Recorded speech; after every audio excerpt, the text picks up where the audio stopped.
ஆண்டவராகிய இயேசுவின் நாமத்தினாலே இந்த காலை வேளையில கூட உங்களை யாவரையும் வாழ்த்துகிறேன். கர்த்தர் உங்களை ஆசீர்வதிப்பாராக. இந்த நாளிலே கூட எரேமியா 17ஆம் அதிகாரம் 7ஆம் வசனத்தை கூட வாசித்து தியானிக்கலாம். கர்த்தர் மேல் நம்பிக்கை வைத்து கர்த்தரை தன் நம்பிக்கையாக கொண்டிருக்கிற மனுஷன் பாக்கியவான். மிக அருமையான வேதவசனம்.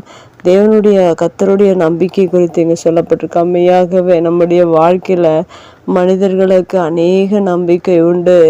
ஆனால் ஒரு மனிதன் கர்த்தர் மேல் நம்பிக்கை வைக்கும்போது அந்த மனிதனை தேவன் பாக்கியவான் என்று சொல்லியிருக்கிறார். பாக்கியவான் என்றால் சகலவித ஆசீர்வாதங்களுக்கும் உரியவன என்பதுதான் அதன் அர்த்தமாக இருக்கிறது. இப்படிப்பட்ட ஆசீர்வாதம், இப்படிப்பட்ட பாக்கியத்தை இந்த பூமியில் நாம் பெற்றுக்கொள்வதற்கு ஒன்று செய்ய வேண்டும், கர்த்தர் மேல் நம்பிக்கை வைக்க வேண்டும்.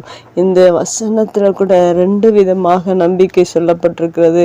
கர்த்தர் மேல் நம்பிக்கை வைத்து அப்படின்னு சொல்லி மறுபடியுமாக கர்த்தரை தன் நம்பிக்கையாக கொண்டிருக்கிற மனுஷன் என்று 2 முறைகள் சொல்லப்பட்டிருக்கிறது. முதல் முறை கர்த்தரை நம்புகிற விஷயம், எல்லாவற்றையும் நம்பி கர்த்தரை நம்புகிற உலகத்தில் இருக்கிற அநேக நம்பிக்கை உண்டு.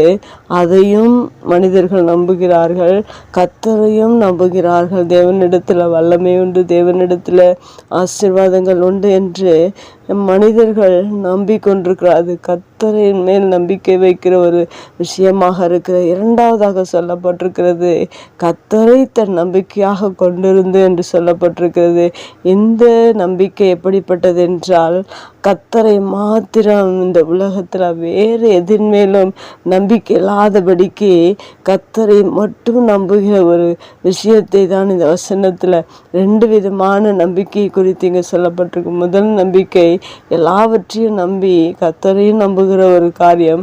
2வது நம்பிக்கை இந்த உலகத்தில் இருக்கிற எதையும் நம்பாதபடிக்கு கர்த்தரை மட்டும் நம்பிக்கிற மனுஷன் பாக்கியவான் என்று சொல்லப்பட்டிருக்கிறது.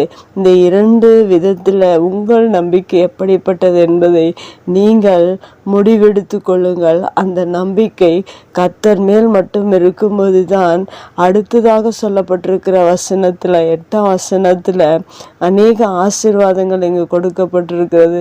பாக்கியவான் என்று சொன்னமே, இப்படி அந்த பாக்கியவான் எப்படிப்பட்ட ஆசீர்வாதத்தை பெற்றுக்கொள்கிறார் என்று 8ஆம் வசனத்தில் இருக்கிற காரியங்கள் அநேகம் உண்டு.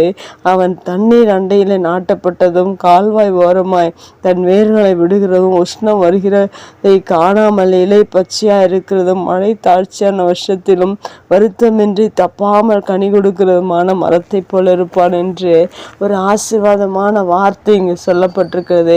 எந்த ஆசீர்வாதங்களை எல்லாம் கர்த்தரை மட்டும் நம்புகிற மனுஷனுக்கு தொடர்ச்சியாக தேவன் ஒரு மரம் எப்படி செழிப்பாக இருக்கிறதோ அதே போல ஒரு மனிதன் எப்பொழுதுமே எல்லா காலத்திலும், வறட்சி காலத்திலும், உஷ்ண காலத்திலும், எல்லா காலத்திலும் அவனுக்கு எந்த குறையும் இன்றி தேவன் அவனை வழி நடத்துகிறவராக இருக்கிறார்.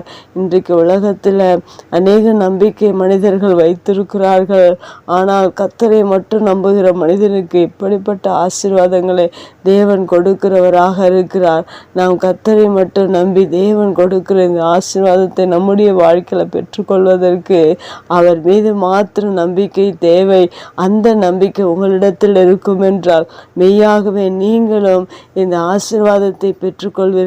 நீங்களும் பாக்கியவானாக இந்த பூமியில் மாற்றப்படுவீர்கள். அந்த பாக்கியத்தை நீங்கள் ஒருவேளை அறியாமல் இருந்தால் நீங்கள் அறிந்து கொள்ளுங்கள். இந்த பாக்கியம் மேலான பாக்கியம், இந்த ஆசீர்வாதங்கள் மேலான ஆசீர்வாதங்கள். ஒருபோது இதை தவற விடாதீர்கள். இந்த ஆசீர்வாதத்தை நீங்கள் பற்றி கொள்ளுங்கள். இந்த ஆசீர்வாதத்தை உங்களுடைய பிள்ளைகள் மேலும், உங்கள் குடும்பத்தின் மேலும், உங்களுடைய சந்ததியின் மேலும் தேவன் கொடுக்கிறவராக இருக்கிறார். ஏனென்றால் வசனம் சொல்லப்பட்டிருக்கிறது, கர்த்தர் மேல் நம்பிக்கை வைத்து கர்த்தரை தன் நம்பிக்கையாக கொண்டிருக்கிற மனுஷன் பாக்கியவான் என்று சொல்லப்பட்டிருக்கிற இந்த வார்த்தை நம்முடைய வாழ்க்கையில் தேவன் நம்முடைய வாழ்க்கையை மாற்றி தேவன் அவருடைய பாக்கியத்தை நமக்கு கொடுக்கிறவராக இருக்கிறார். இந்த ஆசீர்வாதத்தை ஒருபோது நாம் நழுவ விடாதபடி பற்றி கொள்வோம். கர்த்தர் மேல் நம்பிக்கையாக இருப்போம். கர்த்தர் கொடுக்குற ஆசீர்வாதத்தை பெற்றுக்கொள்வோம். கண்களை முடி செபிக்கலாம். எங்கள் அன்பு தகப்பனே, இந்த அருமையான வார்த்தைக்காக நன்றி செலுத்தினோம்.